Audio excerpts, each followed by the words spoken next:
Welcome to growth study. आज है 28 मई 2020। आइए देखते हैं आज की टॉप करंट अफेयर्स।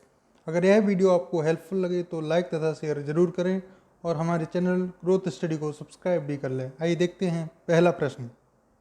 तो हमारा पहला प्रश्न है, नेशनल सीनियर हेल्थ और स्वास्थ्य दिवस कब मनाया गया है? तो आपको बताना है नेशनल सीनियर हेल्थ और स्वास्थ्य दिवस किस दिन मनाया गया है। तो दोस्तों, नेशनल सीनियर हेल्थ और स्वास्थ्य दिवस 27 मई को मनाया गया है, यानी ऑप्शन नंबर ए इस प्रश्न का सही हो जाएगा, 27 मई। नेशनल सीनियर हेल्थ और स्वास्थ्य दिवस 27 मई को मनाया गया है। तो दोस्तों, आइए देखते हैं अगला प्रश्न। हमारा दूसरा प्रश्न है, राज्य में प्रवासी मजदूरों के रोजगार के लिए कौन सा राज्य एक पलायन आयोग का गठन करेगा? तो आपको बताना है राज्य में प्रवासी मजदूरों के रोजगार के लिए कौन सा एक पलायन आयोग का गठन करेगा। तो दोस्तों, option number D Uttar Pradesh इस प्रश्न के लिए सही हो जाएगा। राज्य में प्रवासी मजदूरों के लिए रोजगार के लिए उत्तर प्रदेश राज्य एक पलायन आयोग का गठन करेगा। तो यह बात आपको ध्यान रखनी है। तो दोस्तों, उत्तर प्रदेश के वर्तमान में जो मुख्यमंत्री हैं वह हैं योगी आदित्यनाथ जी, तथा उत्तर प्रदेश के वर्तमान राज्यपाल हैं वे हैं आनंदीबेन पटेल, और उत्तर प्रदेश का जो राजधानी है वह है लखनऊ। तो इतनी बात आपको उत्तर प्रदेश के बारे में ध्यान रखनी है। आइए देखते हैं अगला प्रश्न। दोस्तों, हमारा अगला क्वेश्चन है, न्यूयॉर्क के आर्थिक सुधार पर आयोग के सदस्य के रूप में किसे नियुक्त किया गया है? तो आपको बताना है न्यूयॉर्क के आर्थिक सुधार पर आयोग के सदस्य के रूप में किसे नियुक्त किया गया है? तो दोस्तों, आपको याद रखना है अभिनव मुखर्जी को, यानी ऑप्शन नंबर डी इस प्रश्न के लिए सही हो जाएगा। न्यूयॉर्क के आर्थिक सुधार पर आयोग के सदस्य के रूप में अभिनव मुखर्जी को नियुक्त किया गया है। तो आपको याद रखना है अभिनव मुखर्जी। आइए देखते हैं अगले प्रश्न को। तो दोस्तों, हमारा आज का अगला प्रश्न है, किस कंपनी ने भारतीय रेलवे स्टेशनों के विकास निगम में 48 करोड़ रुपए में 24% हिस्सेदारी प्राप्त करने के लिए एक समझौते पर हस्ताक्षर किए हैं? तो आपको बताना है किस कंपनी ने भारतीय रेलवे स्टेशनों के विकास निगम में 48 करोड़ रुपए में 24% हिस्सेदारी प्राप्त करने के लिए एक समझौते पर हस्ताक्षर किए हैं। तो दोस्तों, इस प्रश्न का जो सही उत्तर होगा वो होगा ऑप्शन नंबर डी, यानी राइट्स। तो आपको याद रखना है राइट्स यानी RITES ने भारतीय रेलवे स्टेशनों के विकास निगम में 48 करोड़ रुपए में 24% हिस्सेदारी प्राप्त करने के लिए एक समझौते पर हस्ताक्षर किए हैं। दोस्तों, आइए राइट्स के बारे में कुछ एक्स्ट्रा फैक्ट जान लेते हैं। तो दोस्तों, इंफ्रास्ट्रक्चर कंसल्टेंसी और इंजीनियरिंग कंपनी राइट्स यानी real India technical and economy service ने 48 करोड़ रुपए में भारतीय रेलवे स्टेशनों के विकास निगम यानी IRSDC में 24% हिस्सेदारी हासिल करने के लिए एक समझौते पर हस्ताक्षर किए हैं। IRSDC ने रेल भूमि विकास प्राधिकरण RLDA और IRCON इंटरनेशनल के संयुक्त उपक्रम को देश भर के रेलवे स्टेशनों के पुनर्विकास का काम सौंपा गया है। तो दोस्तों, उम्मीद है आप इस प्रश्न को समझ गए होंगे। आइए देखते हैं आज का नेक्स्ट इम्पोर्टेंट प्रश्न। हमारा पांचवा प्रश्न है, सड़क परिवहन और राजमार्ग मंत्रालय ने एक ताज़ा अधिसूचना में मोटर वाहनों से संबंधित सभी वैधानिक दस्तावेजों की वैधता को किस तारीख तक बढ़ाया है? तो दोस्तों, सड़क परिवहन और राजमार्ग मंत्रालय ने एक ताज़ा अधिसूचना में मोटर वाहनों से संबंधित सभी वैधानिक दस्तावेजों की वैधता को 31 जुलाई तक बढ़ाया है। तो आपको याद रखना है इस प्रश्न का जो सही उत्तर होगा वह होगा ऑप्शन नंबर डी, यानी 31 जुलाई तक। सड़क परिवहन और राजमार्ग मंत्रालय ने एक अधिसूचना में मोटर वाहनों से संबंधित सभी वैधानिक दस्तावेजों की वैधता को 31 जुलाई तक बढ़ा दिया है। तो आपको याद रखना है। अभी वर्तमान में सड़क परिवहन और राजमार्ग मंत्रालय किसके पास है? तो दोस्तों, अभी नितिन गडकरी हमारे सड़क परिवहन और राजमार्ग मंत्री हैं। दोस्तों, हमारा अगला प्रश्न है, सरकारी सेवाओं की ऑनलाइन डिलीवरी को आगे बढ़ाने के लिए उमंग ऐप पर भारत मौसम विज्ञान विभाग की कितनी सेवाएं लॉन्च की हैं? तो आपको बताना है सरकारी सेवाओं की ऑनलाइन डिलीवरी को आगे बढ़ाने के लिए उमंग ऐप पर भारत मौसम विज्ञान विभाग ने कितनी सेवाएं लॉन्च की हैं? तो दोस्तों, आपको याद रखना है 7 सेवाएं लॉन्च की हैं। तो इस प्रश्न का जो सही उत्तर होगा वह होगा ऑप्शन नंबर सी, यानी 7।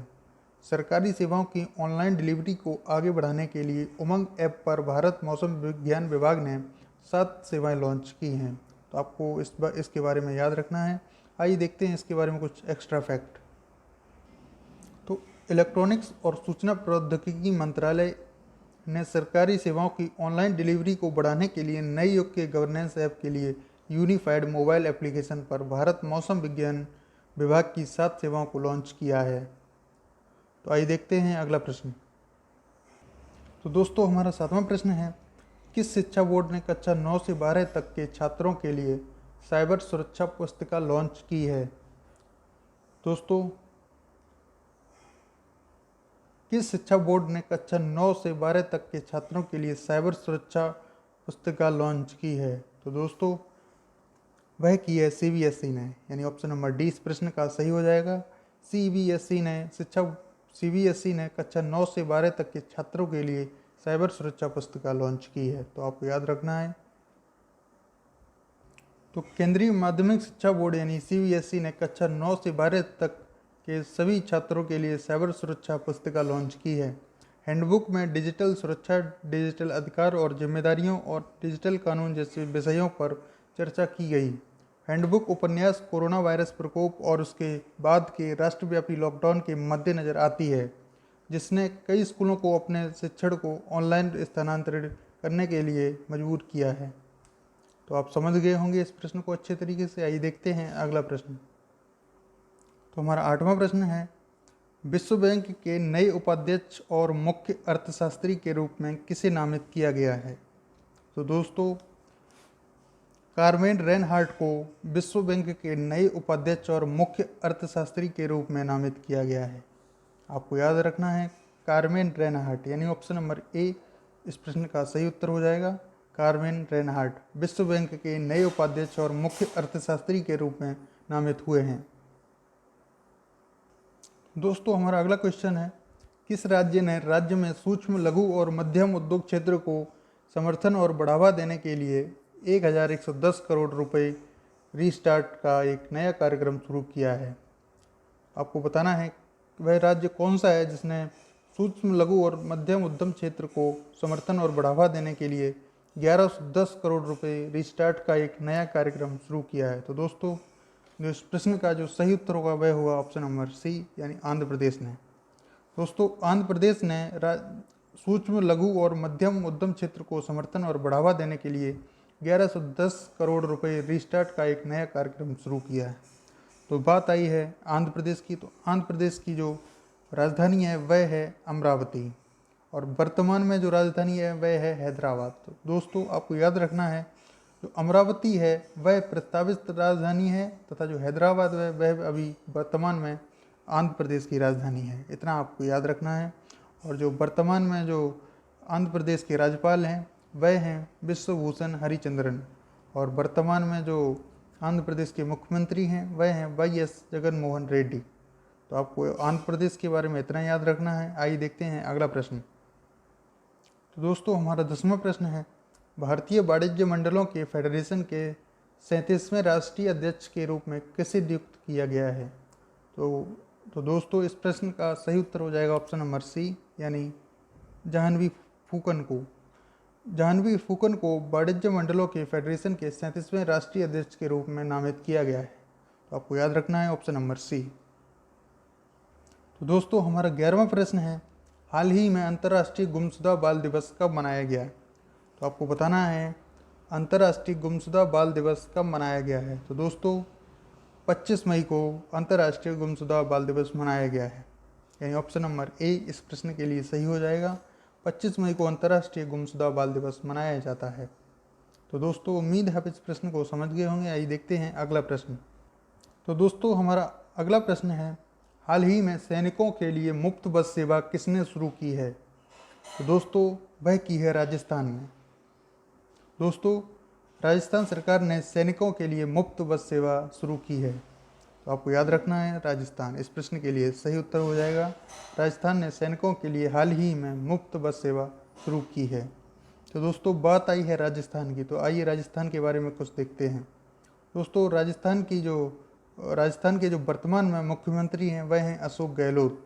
तथा जो वर्तमान में राजस्थान के राज्यपाल हैं वह हैं कलराज मिश्रा, और जो राजस्थान की जो राजधानी है वह है जयपुर। तो आपको राजस्थान के बारे में इतना याद रखना है। तो दोस्तों ये थे आज के महत्वपूर्ण करंट अफेयर्स। अगर यह वीडियो आपको अच्छी लगे तो लाइक शेयर ज़रूर करें और हमारे चैनल ग्रोथ स्टडी को सब्सक्राइब भी कर लें। धन्यवाद।